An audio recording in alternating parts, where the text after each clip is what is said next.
பெரிய கதை. இப்ப அதெல்லாம் சாங்கியெல்லாம் முடியட்டும், அதுக்கப்புறம் நான் சொல்றேன். என்னக்கா கட்ன பொண்டாட்டி குத்துக்கல்லா உயிரோட தானே இருக்கா? அதுக்குள்ள என்னக்கா போய் கல்யாணம் பண்ணி கூட்டிட்டு வரீங்க? இது உலகமா பாவம் இல்லையா? ஒரு பொம்பளை பிள்ளைக்கு செய்யற பாவம் இது. நீங்களும் ஒரு பொம்பளை பிள்ளை பெத்தவ தானே? எம்மாடி வீட்ல நல்லது நடந்திருக்கு, சும்மா வாயை கிண்டாத, கம்முனு போயிரு. எப்பா நீங்க இப்படி இருப்பீங்கன்னு நான் சத்தியமா நினைச்சு பார்க்கல. எப்படிதான் கட்ன புள்ளைய அதுவும் இல்லாம வீட்டுக்கு வந்த மருமகளை துரத்தி விட்டுட்டு இப்படி போய் இன்னொரு பிள்ளைய கட்டிட்டு வரீங்க? எப்பா எப்படிதான் நீங்க இந்த மாதிரி கெட்ட எண்ணத்தோட இருக்கீங்க? உங்க பிள்ளைக்கு ஒண்ணு இந்த மாதிரி ஆயிருந்தா நீங்க என்ன சும்மா இருந்திருப்பீங்க? அவனை இழுத்து போட்டு நான் சாத்தி இருக்க மாட்டீங்க. ரெண்டாவதா கல்யாணம் பண்ணாலே இப்படிதான் ஊர்ல உள்ள எல்லாரும் நம்மள என்ன ஏதுன்னு புரிஞ்சுக்காம பேசுவாங்க போல. எம்மாடி என்னன்னு தெரியாம நீ வாயை விட்டுட்டு இருக்காத. அந்த பிள்ளைக்கு என் பையனுக்கு டைவர்ஸ் ஆகி போச்சு. சும்மா இப்படி பண்ணி பேசிட்டு இருக்காத. என்ன சொல்றீங்க? டைவர்ஸ் ஆயிருச்சா? ஆமாமா, அவங்க ரெண்டு பேரும் பிரிஞ்சிட்டாங்க. ஒன்றுல வரமுள்ளன்னு சொல்லி கோர்ட்ல போய் எழுதி கொடுத்து எல்லாம் வந்தாச்சு. இனிமேலாவது என் பையனை வாழ விடுங்க. சும்மா சும்மா அவ பேச்ச எடுத்து எங்களை வாழ விடாம பண்ணாதீங்க. என்னக்கா இப்படி சொல்றீங்க? ஏமா என் வீட்ல நடக்கிற எல்லா விஷயத்தையும் தம்பி அடிச்சு ஒவ்வொரு வீட்டு கதவையை தட்டியா நான் கொடுக்க முடியும்? உன் வீட்லயும் தான் 1000 நடக்குது. நீ என்ன வெளிய எல்லாத்தையும் சொல்லிக்கிட்டா இருக்க? அந்த மாதிரி நினைச்சிட்டு போவியா? அதை விட்டுவிட்டு என்ன ஏதுன்னு என்ன பேசிட்டு இருக்க? இப்பவே கல்யாணம் பண்ணி வந்திருக்காங்க. மா கம்மனு இருங்க. நீ கம்மனு இருடா. யார் வீட்ல என்ன நடக்குதுன்னு கூட தெரியாம இப்படி புரிஞ்சுக்காம பேசுறவங்க எல்லாம் இப்படி தான் பேசியாகணும். ஏங்கா இப்படி திடுதிப்புன்னு ஒருத்தர கல்யாணம் பண்ணிட்டு வந்தா அதுவும் வாழ்ந்த வாழ்க்கையை விட்டுவிட்டு இன்னொரு கல்யாணம் பண்ணா யாராங்களும் இப்படி தானே கேட்பாங்க. ஏமா கேட்கறது சரி, நீ என்ன விதத்துல கேட்ட? என் பசங்க என்ன உன் வீட்ல வந்து கஞ்சிக்கும் சோறுக்கும் வந்து நின்னாங்களா? இல்ல உன் வீட்ல துணி கொடு அதை கூட இதை கூட வந்து நின்னாங்களா? அப்படி எதுவும் இல்ல தானே. என் பசங்களுக்கு நான் தானே செய்யறேன், அவங்க தானே அவங்களுக்கு செஞ்சுக்கிறாங்க. என்னமோ உங்க வீட்ல கொலகுத்தம் பண்ண மாதிரி என்னமோ இந்த ஆட்டம் கட்டுறீங்க. ஐயோ சாமி, உங்க வீட்ல அப்படி பேசுனது ரொம்ப தப்புக்கா. விட்டுருங்க சாமி. முதல்ல நீயும் ஒரு புள்ள பையனை பெத்து வச்சிருக்கமா, அதை யோசிச்சு எதா இருந்தாலும் பேசு. உன் குடும்பத்துல இப்படி ஒரு சூழ்நிலை வந்து இப்படி இருந்தா இப்படிதான் பேசுவியா? நானும் பொம்பளை பிள்ளைய பெத்தவனா, எனக்கு பொம்பளை பிள்ளை அருமெல்லாம் தெரியும் தான். அதனால தான் இன்ன வரைக்கும் நீ பேசுனதுக்கெல்லாம் அமைதியா இருக்கணும்னு நினைச்சேன். ஆனா நீ இவ்வளவு பேசுனதுக்கு அப்புறம் நான் அமைதியா இருப்பேனா? எப்பா நீங்களாச்சு உங்க குடும்பமாச்சு கேட்டது ஏன் தப்பு தான். என் புத்தியத்தை எதையாவது கொண்டு அடிச்சுக்கணும். ரோட்ல போன ஓனர் எடுத்து வேஸ்டுக்குள்ள விட்ட கதையால போச்சு ஏன் கதை. யாருக்குமே இந்த காலத்துல நல்லதே நினைக்க கூடாது சாமி. நினைச்சா இப்படித்தான். அவளுக்கு வீட்ல வேலையை பார்க்க முடியல. அடுத்த வீட்ல என்ன நடக்குது ஏது நடக்குதுன்னு பாக்குறதா வேலை. உலகத்துல இப்படி 4 போடு போட்டா தான் அடங்குவாளுங்க. இல்லைன்னா இப்படிதான் ஆட்டம் கட்டுவாளுங்க. சரி விடுங்கத்த, அவங்க ஏதோ தெரியாம பேசிட்டாங்க. என்னமா தெரியாம பேசிட்டா? எல்லாம் தெரிஞ்சுக்கிட்டு தான் பேசுவாளுங்க. இங்க இருந்து போன் பண்ணி அங்க சொல்றது, அங்க இருந்து போன் பண்ணி இங்க சொல்றது, இதுதான் அவங்களுக்குலாம் வேலை. அவன் வீட்ல 1008 இருக்கு, அது தெரியல. ஒருத்தி ஆரத்தி கரைக்கிறாளா இல்ல ஆரத்தி இதை கரைக்கிறான்னு தெரியல. சீக்கிரம் ஆரத்தி எடுத்துட்டு வாடி. ஐயே ஆரத்தி கரைச்சி எடுத்துட்டு வர வேணாமா? ஏமா இந்த கட்ட கத்திக்கிட்டு இருக்க? ஏண்டி நீ லேட் பண்ணிக்கிட்டு இருக்க? இந்த ஊர்ல உள்ளவங்க போறவங்க வரவங்க கேள்வியா கிட்ட சாவடிக்க. வா சீக்கிரம் வந்து ஆரத்தி எடு. எடுன்னு சொன்னா போதுமா? நகருமான் சைடு என்ன புது மாப்பிளைக்கு பொண்ணுங்க முகமெல்லாம் வாடி போயிருக்கு. சிரிங்க அக்கா, நீ இப்படியே சுத்துக்கா. ஏண்டா வீட்டுக்குள்ள வரது இப்படி உம்முனா வரது? எமாடி சிரிமா சிரி. இப்ப எப்படி இருக்கு? ஒரு கண்ணு உறவு கண்ணு நாய் கண்ணு நரி கண்ணு எல்லா கண்ணும் பட்டு போக என் தம்பிக்கும் என் வீட்டுக்கு வந்த என் நாத்தனாருக்கும் எந்த குறையும் வரக்கூடாது. இதுங்க சீரும் சிறப்புமா நல்லா இருக்கணும். எப்பயும் 2 பேரும் சந்தோஷமா இருக்கணும். எந்த குறையும் வரக்கூடாது. சரி வலது கால் வச்சு உள்ள போங்க, நான் ஆரத்தியை ஊத்திட்டு வந்துடுறேன். எமாடி வலது கால் வச்சு உள்ள வாங்க, உள்ள வாங்க. எமாடி இனிமே எப்படியோ தெரியாது. இனிமே இதுதான் உன் வீடு. இந்த வீட்டில் உள்ளது நல்லது கெட்டது எல்லாத்துக்குமே நீ தான் அதில் முன்ன நின்று இருக்கணும். அதனால சாமியை நல்லா வேண்டிக்கிட்டு இந்த குடும்பம் நல்லா இருக்கணும், நீங்களும் சீர் சிறப்புமா குழந்தையும் குட்டியுமா வாழணும்னு நல்லா வேண்டிக்க. சரிங்க நீங்கள்லாம் துணையாக இருப்பீங்கன்னு தான் இந்த வாழ்க்கையவே நான் தேர்ந்தெடுத்திருக்கேன். இதில் எந்த ஒரு குறையும் இல்லாமல் நீங்கள் தான் பார்த்துக்கணும். இதுக்கு முன்னாடி என் வாழ்க்கையில எவ்வளவோ கசப்பான விஷயங்கள் நடந்திருக்கு. ஆனா இது எதுவுமே இப்ப வந்த பொண்ணுக்கு நடந்துடக்கூடாது. நாங்க 2 பேரும் பல கஷ்டத்தை அனுபவிச்சிருக்கோம். இனிமே எந்த ஒரு குறையும் இல்லாம நீங்க தான் எங்களை பாத்துக்கணும். சரி வாங்கம்மா, இங்க ரொம்ப வெக்கையா இருக்கு, அங்க ஹால்ல போய் உட்காரலாம். சரிங்க டேய் கூட்டிட்டு வாடா. மாடி பாலும் பழமும் எடுத்துட்டு வா போ, நீ தான் கொடுக்கணும். சரிம்மா. அமுதா சொல்லுங்க. உனக்கு ஏதாவது gift வேணும்னு கேட்டேன், நீ எதுவுமே சொல்லவே இல்ல. ஏங்க அதெல்லாம் எதுவுமே எனக்கு தோணலங்க. நீ சொல்லு, உனக்கு என்ன gift வேணும் என்கிட்ட இருந்து? நீங்களே பெரிய gift தான் என் வாழ்க்கைக்கு. நான் எதுக்கு உங்களை விட அதிகமா இன்னொரு gift ஆசைப்பட போறேன்? ஆத்தாடி என்ன இப்பயே இப்படி பேசுற? சரி உனக்கு நாளைக்கு ஒரு சூப்பர் gift கொடுக்க போறேன் பாரு. அது உனக்கு ரொம்ப பிடிச்ச gift-ஆவும் இருக்க போகுது. எனக்கு பிடிச்சதா? சரி பாப்போம். எனக்கு பிடிச்சது என்னன்னு நீங்களே கண்டுபிடிச்சு கொடுக்குறீங்களான்னு பாக்குறேன். கண்டிப்பா நீ பார்க்க தான் போற. அந்த gift-ஐ பார்த்து அசந்து போக போற. சரிடா சரிடா. டேய் ரவி. என்னம்மா? டேய் மருமகளை கூட்டிட்டு வாடா, பால் பழம் கொடுக்கணும்.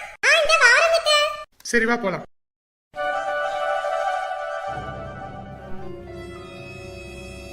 இப்பதான் எனக்கு நிம்மதியாவும் சந்தோஷமாவும் இருக்குது. எப்படியோ ஏதாவது பிரச்சனை வந்துருமோன்னு நினைச்சேன். ஆனா எந்த ஒரு பிரச்சனையும் இல்லாம உங்களுக்கு கல்யாணம் நல்லபடியா முடிஞ்சிருச்சு. இதே மாதிரி உங்க வாழ்க்கையை நல்லபடியா அமைஞ்சிட்டா எனக்கு அதுவே போதும். எமாடி, கல்யாணம் முடிஞ்ச கையோட இங்கேயே இருந்துடக்கூடாது. அங்க எங்களையும் பார்க்க வரணும், சரியா? சரிங்கண்ணே. அப்புறம் உங்களுக்கு கல்யாணம் முடிஞ்சிருச்சு, அடுத்து விருந்து வைக்கணும். நம்ம வீட்டுலதான் முத விருந்து. மாப்பிள்ள, நாளைக்கே விருந்து வச்சிருவோமா? இது என்ன கல்யாணமா மாமா? சும்மா விருந்து அது இதுன்னு வச்சுக்கிட்டு அதெல்லாம் ஒண்ணும் வேண்டாங்க மாமா. ஏண்டா, முத கல்யாணமா ரெண்டாம் கல்யாணமா? மொத்தத்துல கல்யாணம் வேண்டாம் மாப்பிள்ள. நான் தானே முத விருந்து வச்சாகணும். அதுவும் இல்லாம முதல்ல வேற எப்படியோ சொல்லலாம். ஆனா இப்ப என் தங்கச்சியை வேற கட்டியிருக்க, நான் செஞ்சு தானே ஆகணும். சரி, உங்க விருப்பம் மாமா. இந்த அருக்கு பாலும் பழமே எடுத்துட்டு வர எவ்வளவு நேரம்? பொண்ணு மாப்பிளையும் காத்துக்கிட்டு இருக்காங்க, இன்னும் சாப்பிடல கூட. சீக்கிரம் எடுத்துட்டு வா. வீட்டுல மாதிரியே இங்கேயே இழுகு இழுகுன்னு தான் ஒவ்வொரு வேலையும் செய்யறது. சட்டை புட்டுன்னு செய்யறது இல்ல. ஆம்பளைங்க நீங்க அப்படியே உட்காந்துக்கிட்டு பேசுவீங்க. வீட்டுல இருக்க பொம்பளைங்களுக்கு தானே தெரியும் வீட்டுல எவ்வளவு வேலைன்னு. சரிக்கா, ஆரம்பிக்காத குடு. ஏண்டா நீ இங்க உட்காந்துட்டு அமுதா அங்கிட்டு உட்கார வச்சிருக்கலாம்ல. முதல்ல நீ குடிச்சிட்டு அப்புறம் தான் பால் அமுதாவை கொடுக்கணும். கேக்கா, அமுதா குடிச்சு நான் குடிச்சேன்னா என்ன குறைஞ்சா போறேன். குடுக்கா. சரிடா, குடி. மாப்பிளைக்கு கொண்டு வந்து குடு. குடுக்கறேங்க. இந்தடா தம்பி, குடி. ருக்கு, இந்த பழத்தை கொண்டு வந்து குடுவா. தம்பி சாப்பிடுறா. அப்பாட, எப்படியோ ஒரு வழியா எல்லா சடங்கும் முடிஞ்சிருச்சு. சரி போ, போய் பொண்ணுக்கும் மாப்பிளைக்கும் சாப்பாடு எடுத்து வை. பிள்ளைங்க காலையில இருந்து இன்னும் சாப்பிடல. ஏங்க, நானும் தாங்க சாப்பிடல. நீயும் புது பொண்ணு மாப்பிளையும் ஒண்ணா? போ. ரொம்ப ஓவரா தான் போய்கிட்டு இருக்குது. சரி, 3 பேர் வாங்க, கை கழுவிட்டு வாங்க, சாப்பிடலாம். சரிம்மா. எப்பா, கல்யாணம்னு ஒரு வழியா கல்யாணம் முடிஞ்சிருச்சு. ஏங்க, இன்ன வரைக்கும் நடந்ததெல்லாம் பெருசு இல்ல. இதுக்கப்புறம் நம்ம வாழ்க்கையில நடக்க போகுதுல, அதுதான் பெருசா இருக்க போகுது பாருங்க. ஏன் அப்படி சொல்ற? இல்ல, என்னமோ திடீர்னு சொல்லணும்னு தோணுச்சு, அதான். எது நடந்தாலும் நமக்கு அது நல்லதாவே நடக்கும். நீ எதை பத்தியும் கவலைப்படாத. பத்திரகாளி, கிளம்பிட்டியாமா? போவோமா? கிளம்பிட்டேங்க, போலாம். நீங்க சாப்பிடலையா? இல்ல, அத்தாங்க கறி எடுத்து ஆக்கிருக்காங்களாமா, அங்கே போய் சாப்பிட்டுக்கலாம். வா. ஏங்க, உமா உட்காந்துருக்கா, ஒரு வார்த்தை சொல்லிட்டு வாங்க. நம்ம சொன்ன வரைக்கும் போதும், அவங்க செஞ்ச வரைக்கும் போதும். நீ கம்முனு வா. வந்துட்டாளா? காலையில இருந்து எங்கிட்டு தான் போய் தொலைஞ்சான்னு தெரியலையே. ஏன் உமா? என்னம்மா, காலையில இருந்து எங்கடி போய் தொலைஞ்ச?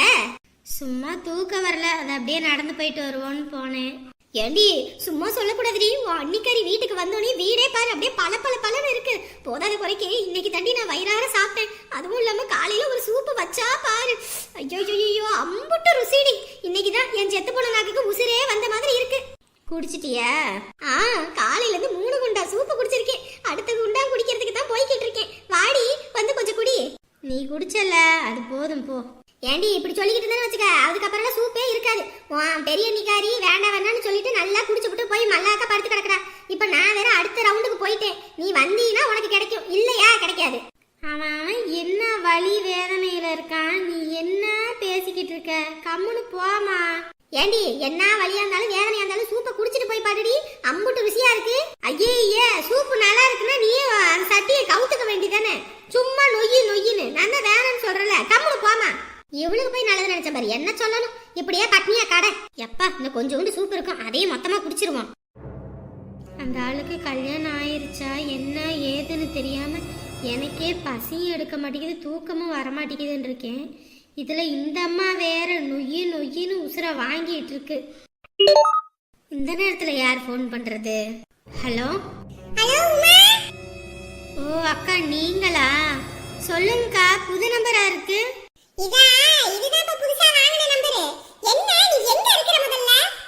எங்க அம்மா வீட்டுல தான்க்கா இருக்கேன். சொல்லுங்க, திடீர்னு போன் பண்ணிருக்கீங்க, என்ன விஷயம்?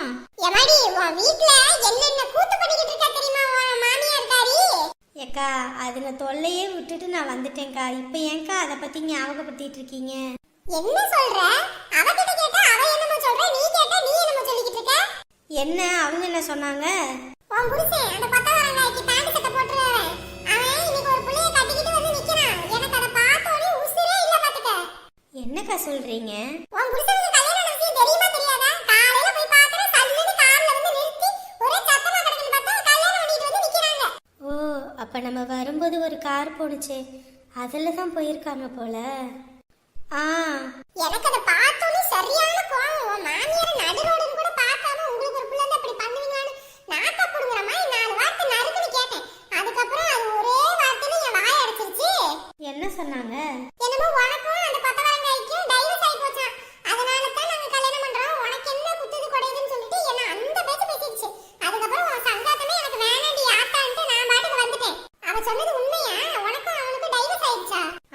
இருக்குக்கா. என்னாடிமா இதெல்லாம் நடந்தா ஒரு வார்த்தை சொல்லக்கூடாதா? ஒண்ணு மண்ணா பழகி இருக்கோம். நானா கேட்கவும் தான் சொல்றேன். நீ ஏன் சொல்லணும்னு உனக்கு தோணலல்ல? ஏக்கா நானே பெரிய வயிற்றுச்சல்ல இருக்கேன்க்கா, நீங்க வேற ஏக்கா பாடுபடுத்திக்கிட்டு இருக்கீங்க. இல்லம்மா, உனக்கு ஒரு கெட்டது நடக்குதுன்னு ஒரு ஆதங்கத்துல தான் பேசிவிட்டேன். அதுதான் உண்மையா பொய்யான்னு கேட்போன்னு கூப்பிட்டேன். என்ன பண்ணி தொலைறதுக்கா, தலை விதிப்படி தானே நடக்கும். என்னை துரத்தி விட்டு அவங்க பிள்ளைக்கு இன்னொரு கல்யாணம் பண்ணணும்னு ஆசைப்பட்டாங்க, அதுபடியே நடந்துருச்சு. இனி அவங்க நல்லா இருப்பாங்க, கவலைப்படாதீங்க. உமா, உன் நல்ல மனசுக்கெல்லாம் துரோகம் பண்ணிட்டு அவங்க நல்லா இருப்பாங்கன்னு நினைக்காத. எப்படியும் 8 நாள் சண்டைய போட்டு அடிச்சோம் புடிச்சோன்னு 2 பேரும் பிரிய போறாங்க பாரு. ஆனா என் வயிற்றுச்சல் என் பாவமா அவங்கள சும்மா விடாதுக்கா. போதாது குறைக்கு அவங்க அக்கா காரி இருக்காள இந்த ருக்கு, அந்த விக்கு மண்டக்காரி நல்லா அனுபவிப்பா. அவளும் இங்க வந்து ஆட்டம் கட்டிக்கிட்டு இருக்கா, அனுபவிப்பாளுங்க, நீ கவலையே படாத. அங்க எல்லாரும் சண்டையும் வம்புமா கிடக்குதுன்னு சொல்லி நீங்க எனக்கு போன போட்டு சொல்லுவீங்க. அது மட்டும் நடக்கல, என் பேரை நான் மாத்திக்கிறேன். ஏமா ஐயர் எதுவும் கூப்பிடலையா? ஆமாடி, உங்க அப்பா பேசுற பேச்சுக்கும் திமிருக்கும் எந்த பூசாரி வருவது? யாரும் வர மாட்டேன்ட்டாங்க. அதனாலதான் நம்மளே பால் அபிஷேகம் பண்ணி அப்புறமேட்டுக்கு சாமிக்கு பூசை பண்ணிவிட்டு போவோம்னு வந்தேன். நீ ஒழுங்கா கூப்பிட்டுக்க மாட்ட, அப்பாவை குறை சொல்லாத. ஆமா, குறை சொல்றாங்க. இன்னுங்க சாமியை நல்லா வேண்டிவிட்டு நல்ல புத்தி கொடுக்கணும்னு சொல்லி இந்த பாலை அபிஷேகத்துக்கு பண்ணுங்க. அம்மா, எனக்கெல்லாம் நல்ல புத்தி தான் இருக்குது. உனக்குதான் புத்தி கொஞ்சம் பேதலிச்சு போய் கிடக்குது. அதெல்லாம் கொஞ்சம் உடம்பு நல்லானதுக்கு அப்புறம் வச்சுக்கிறேன். நவுரு. அப்பனே ஆண்டவா, நீதான்பா அருள் புரியணும். எவனுக்கு பிடிச்ச கரகமும் எங்க அப்பாவை போட்டுக்கிட்டு இப்படி வாட்டி வதக்கி எடுக்குது. எங்க அப்பாவுக்கு இனி எந்த ஒரு குறையும் வரக்கூடாது. நீதான் பக்கத்திலே இருக்கணும் சாமி. இந்த மனுஷனும் இவனும் ஆடுற ஆட்டத்துக்கு எப்படியோ அவருக்கு கூலி கொடுத்துட்டப்பா. எப்படியோ என் பேரப்புள்ள வாழ்க்கை தப்பிச்சுது. அதுக்காக தான் உனக்காக நான் வேண்டிக்கிட்ட பால் அபிஷேகத்தை எடுத்துட்டு வந்திருக்கேன். அதை நீ மனப்பூர்வமா ஏத்துக்கணும்பா. என்னங்க, சாமியை வேண்டிக்கிட்டு பாலை ஊத்துங்க. அப்பனே ஆண்டவா, எல்லாம் நல்லபடியா நடக்கணும். இன்னும் என்ன பண்ணணும்? ஒண்ணும் பண்ண வேணாம், அப்படியே செத்த நேரம் ஓரமா நில்லுங்க. சாமிக்கு அலங்காரம் பண்ணிடுறேன், சாமிக்கு கும்பிட்டு போலாம். எமாடி, உங்க அம்மாவோட ஆட்டம் ரொம்ப ஓவரா போய்கிட்டு இருக்குது. சரி விடுங்கப்பா. வாங்க 2 பேரும் சாமி கும்பிட. அப்பனே ஆண்டவா, எல்லாரும் நல்லா இருக்கணும். நீதான் எனக்கு உறுதுணையாவும் பாதுகாப்பாகவும் இருக்கணும். வாங்க, திருநீர் எடுத்து வைங்க. என்னம்மா, பூஜையெல்லாம் முடிஞ்சிருச்சு, கிளம்புவோமா? ஏண்டி, கோயிலுக்கு வந்தா ஒரு 10 நிமிஷமாவது உட்காந்துட்டு போனடி. அப்பதான் சாமியோட அருள் நமக்கு முழுமையா கிடைக்கும். இப்படி வந்தோடனே ஓடுறது இல்ல, உட்காருங்க கொஞ்ச நேரம். என்ன நீ லூசா? கீழே மண்ணா கிடக்கு, இதுல போய் எப்படி உட்காருறது? எல்லாரும் செத்தோனையும் மண்ணுக்குள்ளதான் போறோம். நமக்கு மட்டும் என்ன காரை போட்டு உட்கார வைப்பாங்க? உட்காருங்க கம்முன்னு. எனக்கு என்ன தலையெழுத்தா நான் கீழே உட்காரணும்னு? போடி போடி இவளே. ஏங்க, கீழே உட்காருங்க. ஏமா, அவர் எங்கேயோ உட்காந்துட்டு போறாரு, கம்மனி இருமா. இந்த எங்க ஏன் உட்காந்துக்கிட்டு இருக்கீங்க? சாமி இருக்குது. இந்த சாமி என்ன இங்க வந்து உட்கார கூடாதுன்னு எதுவும் சொல்லியிருக்கா? அது பாட்டுக்கு ஒரு வாரமா இருக்கு, நான் பாட்டுக்கு ஒரு வாரமா உட்காந்துருக்கேன். உனக்கு ஏன்? நீ வாய முழுது கொஞ்ச நேரம் கம்மனி இரு. இந்த பூசை பண்ணி இருக்கு, சாமி விஷயத்துல விளையாண்டுக்கிட்டு இருக்காங்க. கீழே இறங்குங்க. இங்க பாரு, சாமியோ பூதமோ அது எனக்கு தேவையில்லை. அது பாட்டுக்கு ஒரு வாரத்துல உட்காந்துருக்கேன், நான் பாட்டுக்கு ஒரு வாரத்துல உட்காந்துருக்கேன். உனக்கு என்ன? வாய முடிட்டு கம்மனி இரு. யோ, பாவத்துக்கு மேல பாவம் பண்ணிக்கிட்டே இருக்கையா? அந்த சாமி இதுக்கும் சேர்த்து கூலி கொடுக்க போகுது பாரு. ஆமா, நல்லது கூப்பிட்டாலே சாமி வராது. நீ கூப்பிட்டு வரப்போதா? கம்மனி இருப்பியா? ஐயோ.